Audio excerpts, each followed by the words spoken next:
الحمد للہ رب العالمین والعاقبۃ للمتقین والصلاۃ والسلام علی سید الانبیاء والمرسلین نبینا و امامنا و حبیبنا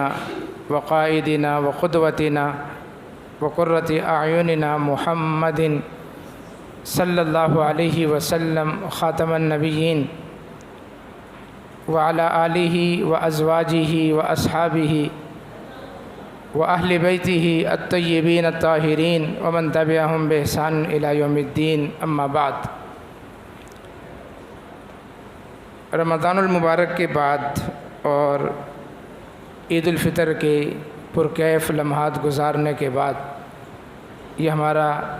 پہلا اجتماع ہے۔ اسے ہم عید ملن اجتماع کہہ سکتے ہیں، اس لیے کہ اکثر احباب رمضان کے بعد عید کے بعد اب دوبارہ مل رہے ہیں۔ اللہ تعالی ہمیں اسی طرح پیار محبت کے ساتھ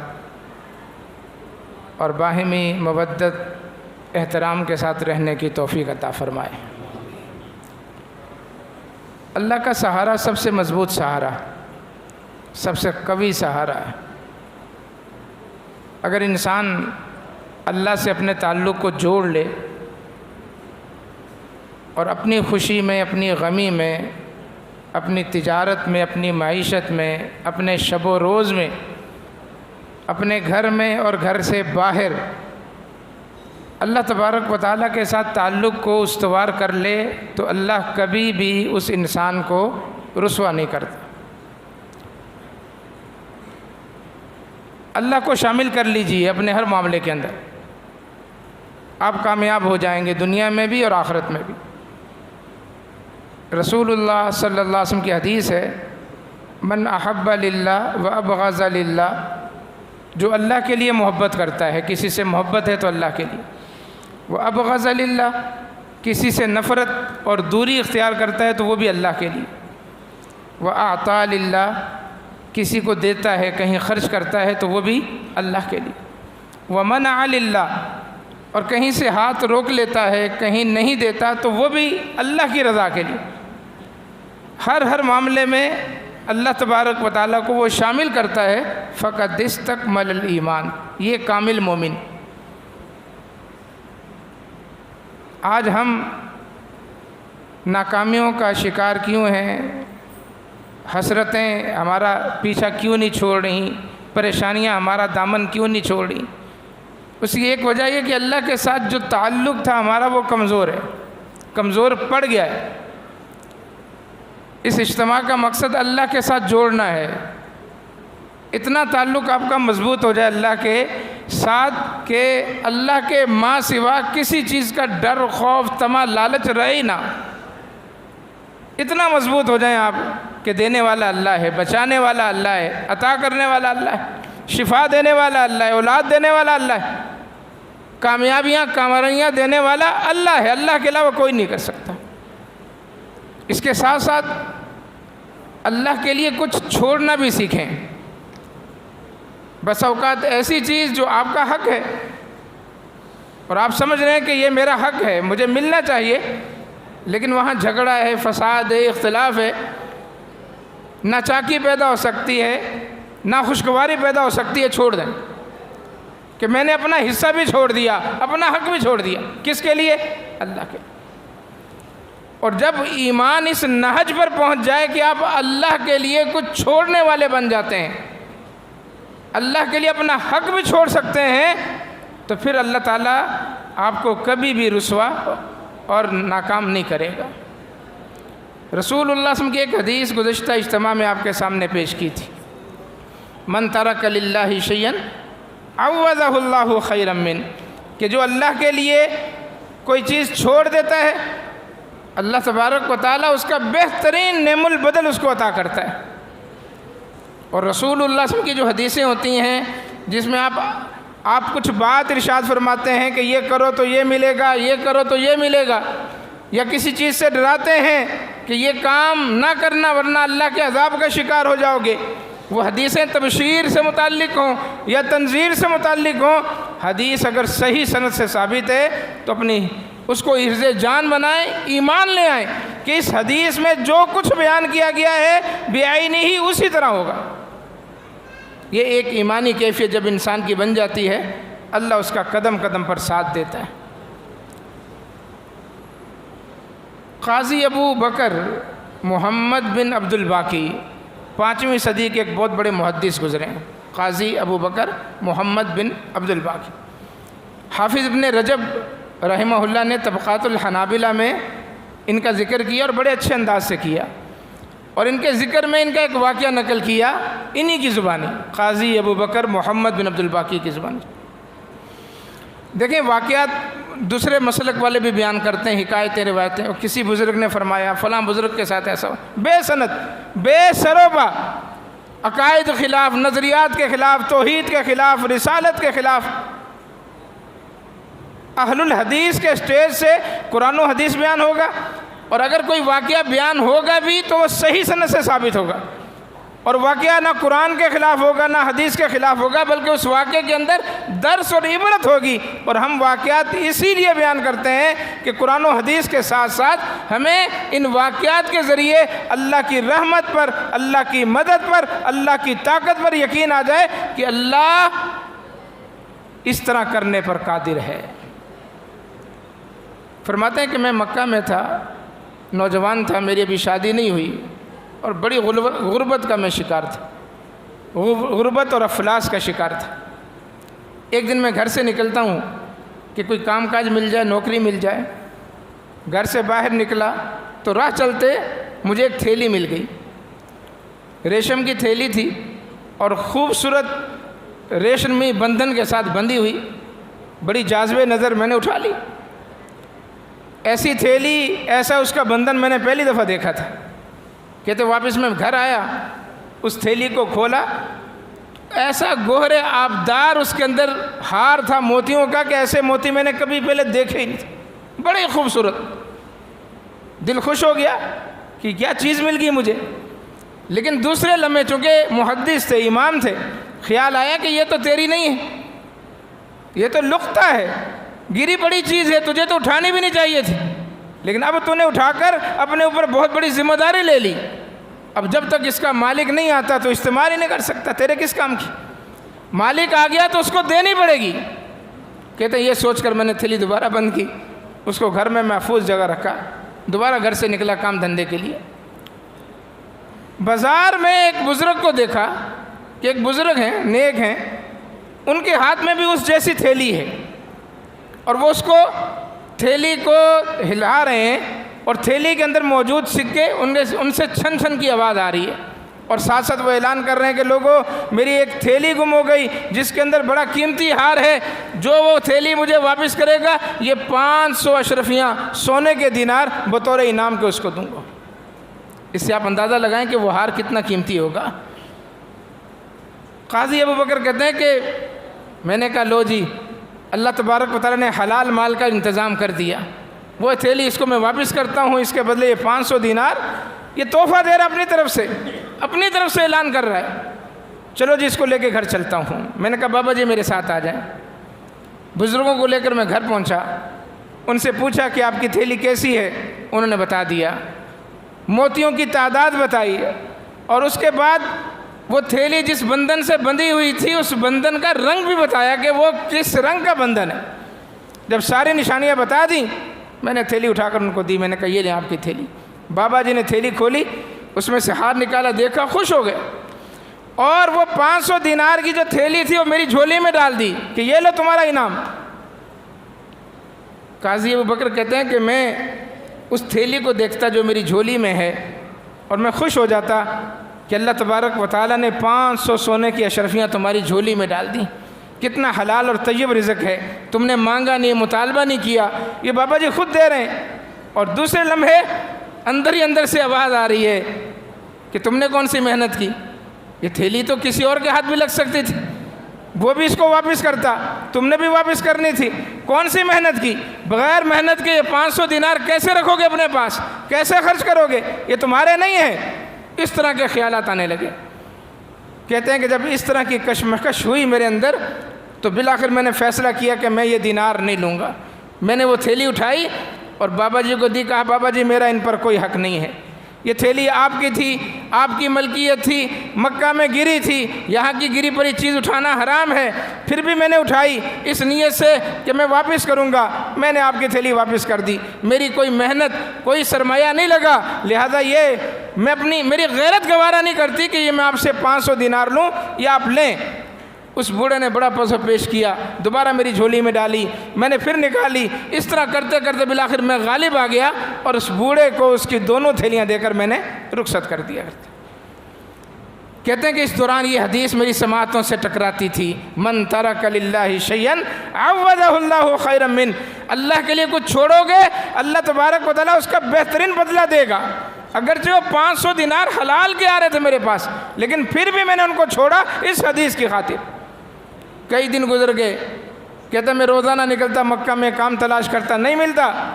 بالآخر کئی دنوں کے بعد وہ بابا جی نہ جانے کہاں سے آئے تھے، چلے گئے ہوں گے اپنے وطن۔ ایک دن میں نے فیصلہ کیا کہ مکہ چھوڑ دوں اور کسی دوسری جگہ جا کر کاروبار تلاش کروں، رزق تلاش کروں۔ یہ سوچ کر میں مکہ سے نکلا اور ساحل سمندر کی طرف چلا گیا، غالباً جدہ کی طرف۔ وہاں پہنچا تو ایک کشتی تیار تھی جو مسافروں کو لے جانے کے لیے بالکل آخری اس کے لمحات تھے۔ میں جلدی سے اس کشتی میں سوار ہوا، وہ کشتی لے کر ہمیں نکل گئی۔ کہاں جا رہے تھے کوئی پتہ نہیں، کشتی مسافروں سے بھری ہوئی۔ جب وہ سمندر کے بیچوں بیچ پہنچی، ہوائیں چلنا شروع ہو گئیں تیز، سمندر کی موجیں اٹھنا شروع ہو گئی اور دیکھتے ہی دیکھتے زبردست قسم کا طوفان آ گیا۔ سمندر کی موجیں کشتی سے اس طرح ٹکراتی تھی کہ کشتی کا تیا پانچا ہو گیا، پھٹ گئی کشتی، ٹوٹ گئی، کچھ بھی اس کا سلامت نہیں رہا، مسافر ڈوب گئے، ساز و سامان سارا ڈوب گیا۔ کہتے ہیں میں جس جگہ بیٹھا تھا وہ تختہ اسی طرح سلامت رہا کہ میں اس پر بیٹھا کا بیٹھا رہ گیا۔ میں نے مضبوطی سے اس تختے کو تھام لیا کہ اب ان بے رحم موجوں میں اللہ ہی ہے جو مجھے بچائے گا، اور اللہ تعالیٰ سے خلوص سے دعا کی کہ اللہ مکہ میں بھی تو رزق دے رہا تھا، یہ میری بد نصیبی تھی کہ میں رزق کی تلاش میں مکہ کو چھوڑ کر باہر نکلا، اللہ وہاں بھی تجھے پکارتا تھا، اس تخت پر پانی کے بیچوں بیچ میں تجھے پکار رہا ہوں، اللہ تو مجھے بے یار و مددگار مت چھوڑنا، اللہ تو میری زندگی کو سلامت رکھنا اور سلامتی کے ساتھ مجھے کہیں اللہ تو ساحل پہ پہنچا دے۔ اللہ تبارک و تعالیٰ کی تدبیریں بڑی گہری ہوتی ہیں، زمین دوز ہوتی ہیں، انسان سمجھ نہیں سکتا۔ اللہ وہاں سے حالات کا رخ پھیرتا ہے جہاں انسان کی کوتا نظر جا بھی نہیں سکتا، سوچ بھی نہیں سکتا۔ اللہ تو وہ ہے جس نے اللہ اکبر سمندر کو پھاڑ کر موسیٰ علیہ السلام کے لیے راستہ نکال دیا، سمندروں کو پھاڑ کر اس کے اندر خشکی پیدا کر کے موسیٰ علیہ السلام کے لیے راستہ نکال دیا، جو ایوب کی بیماری کو دور کرنے والا، یونس علیہ السلام کو مچھلی کے پیٹ کے رات کے اندھیرے سے، مچھلی کے پیٹ کے اندھیرے سے اور سمندر کے اندھیرے سے نکالنے والا، اللہ تو وہ ہے جو اندھیرے کنویں کی تہ سے تخت مصر کو جنم دینے والا، اللہ تو وہ ہے جو صلح حدیبیہ کی بظاہر شکست خوردہ جو شکایت تھی ان کو فتح مکہ کی عظیم الشان دستاویزات سے بدلنے والا، اللہ تو وہ ہے کہ جو مسلمان نکل رہے تھے ہجرت کر کے، مظلوم محقور سب کچھ جن کا چھینا جا چکا تھا، اس مظلومیت کے عالم میں جب وہ مکہ سے نکل رہے تھے، اللہ تو وہ ہے چند ہی سال میں اللہ فاتحانہ انداز سے ان کو مکہ کے اندر دوبارہ داخل کر رہا تھا۔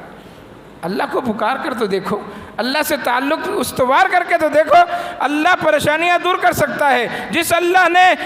ان عظیم ہستیوں کی پریشانیاں دور کی، آج بھی وہ اللہ ہے، وہی اللہ ہے، اور اس کی طاقتیں اسی طرح ہیں، ان طاقتوں کو زوال نہیں آیا۔ اللہ سنتا ہے، کمی ہے تو صرف ہمارے مانگنے میں، ہمارے تعلق میں کمی، ہمارا رشتہ اللہ سے کمزور پڑ گیا، ہماری دعاؤں کے اندر کمی ہے۔ اللہ تبارک و تعالیٰ وہی ہے۔ سمندر کی موجیں اس تختے کو لے کر چلتی رہی، دن گزر گیا، رات گزر گئی، بالآخر وہ ایک ساحل پہ جا کر کہتے ہیں تختہ لگ گیا۔ میں جلدی سے نیچے اترا، سب سے پہلے ساحل سمندر پر اتر کر زمین پر سجدہ ریز ہوا کہ اللہ تیرا شکر ہے تو نے اس طوفان سے بچایا اور مجھے ساحل تک پہنچایا۔ قریب ہی لگ رہا تھا کوئی بستی ہے، میں اس بستی میں داخل ہوا تو سامنے مسجد نظر آئی، دل خوش ہو گیا کہ مسلمانوں کی بستی ہے، سیدھا مسجد گیا، نمازیں پڑھی جو رہ گئی تھی، اور بیٹھ کر قرآن مجید کی تلاوت کرنے لگ گیا۔ لوگ آنا شروع ہو گئے، آپ اتنی اچھے طریقے سے قرآن مجید کی تلاوت کرتے ہیں، آپ عالم ہیں، بڑی خوبصورت آواز ہے۔ کہا جی ہاں میں عالم ہوں، ہمارے پاس کوئی عالم نہیں ہے، اللہ نے کتنا اچھا عالم بھیج دیا، ہمیں درس دیں، ہمیں جمعے پڑھائیں، ہمیں نماز پڑھائیں، آپ اتنا اچھا قرآن پڑھتے ہیں، ہمیں قرآن پڑھائیں۔ یہ لوگوں کا تانتا لگ گیا۔ کہتے ہیں کہ میں بہت اچھا خطاط بھی تھا، لکھنے والا بھی تھا، کاتب۔ جب انہوں نے مجھے لکھتا ہوا دیکھا تو کہا ہمارے یہاں پر کتنے لوگ ہیں جو لکھنا نہیں جانتے، آپ ہمیں لکھنا بھی سکھائیں، ہم اس کا بھی آپ کو معاوضہ دیں گے۔ اللہ نے دولت کی ریل پھیر کر دی، اچھی خاصی دولت آ گئی، اس بستی میں سب سے معزز بنا دیا قاضی ابو بکر کو۔ امام بھی ہیں، خطیب بھی ہیں، مدرس بھی ہیں، لوگوں کے معاملات حل کرنے والے بھی ہیں، پوری بستی کے گویا کہ ایک طرح سے سردار بن گئے۔ کہتے ہیں کہ ایک دن بستی کے معززین میرے پاس آئے اور کہا کہ قاضی ابو بکر ہم آپ کو نہیں جانتے آپ کہاں سے آئیں، لیکن آپ کا علم، آپ کا تقوی، آپ کی للہیت، آپ کی خشیت بہت متاثر کیا ہے۔ ہم چاہتے ہیں کہ آپ اکیلے نہ رہیں، ہم آپ کی شادی کرنا چاہتے ہیں، اور شادی کے لیے ہمارے پاس ایک یتیم لڑکی ہے، دیندار ہے، سمجھدار ہے، اور اس کے پاس مال اور دولت بھی ہے، اور آپ کے آنے سے چند دن پہلے اس کے باپ کا انتقال ہوا تھا، تو اس لیے ہم چاہتے ہیں کہ وہ آپ کے لائق بھی ہے، آپ بھی عالم ہیں، وہ بھی سمجھدار ہے، آپ اس سے نکاح کر لیں۔ کہتے ہیں پہلے تو میں نے پس و پیش کیا، بالآخر ان کے اصرار پر میں نے حامی بھر لی اور میرا نکاح اس خاتون سے ہو گیا۔ جب اس خاتون کو میرے سامنے لایا گیا، جو میری اب بیوی تھی، وہ گھونگھٹ میں تھی، اس کو جب میرے سامنے لایا گیا کہ یہ آپ کی اہلیہ ہیں جن سے آپ کا نکاح ہوا ہے، تو میں دیکھ کر کھٹک گیا کہ اس کے گلے میں بالکل ویسا ہی ہار ہے جو ہار میں نے مکہ میں چھوڑا تھا۔ کہتے میں اس ہار پر ٹکٹکی باندھے دیکھنے لگ گیا کہ ویسا ہی ہے، وہی ہے، یا اس سے ملتا جلتا ہے، صرف اس ہار کو دیکھنے لگ گیا۔ کافی دیر تک جب میں دیکھتا رہا تو لوگوں نے کہا قاضی صاحب یہ آپ ہی کی دلہن ہے، آپ ہی کے لیے تیار ہوئی ہے، آپ اپنی دلہن کو دیکھنے کے بجائے اس کے ہار کو دیکھ رہے ہیں۔ کہا اللہ کے بندو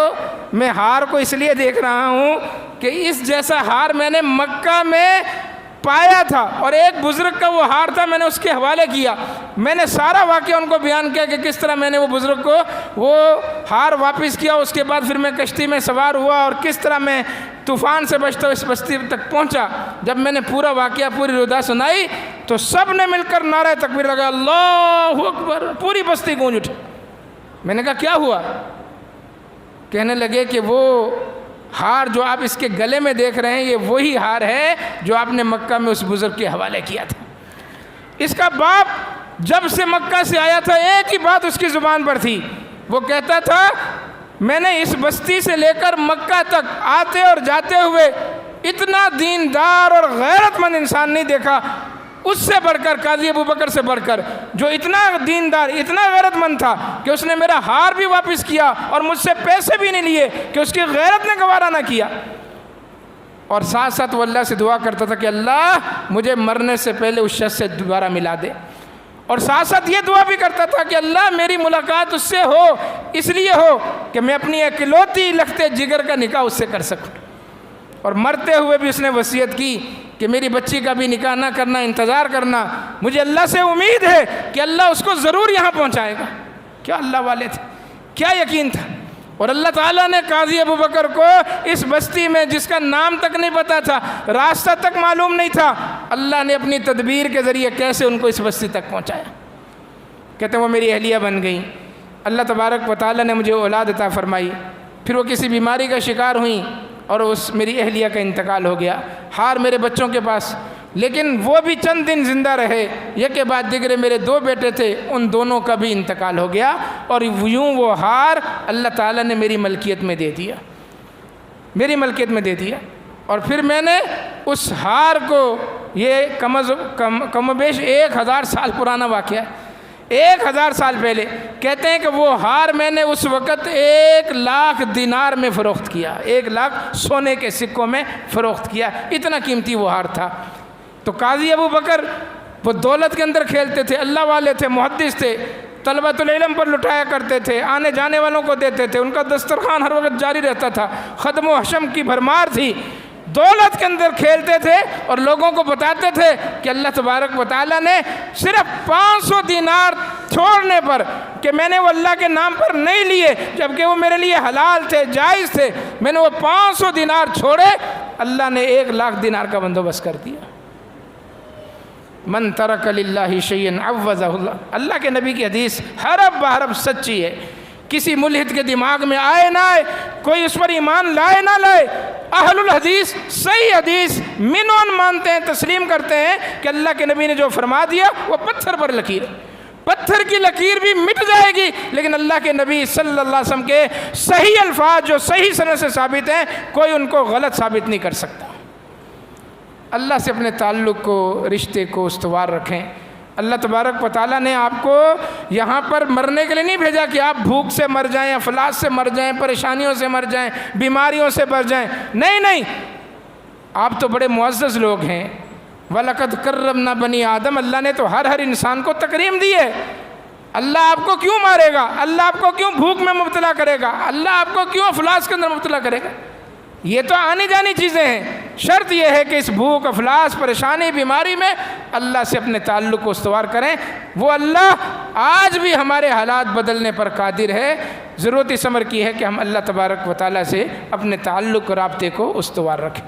میں آپ تمام احباب کا جو تشریف لائے ہیں ایک بار پھر شکر ادا کرتا ہوں۔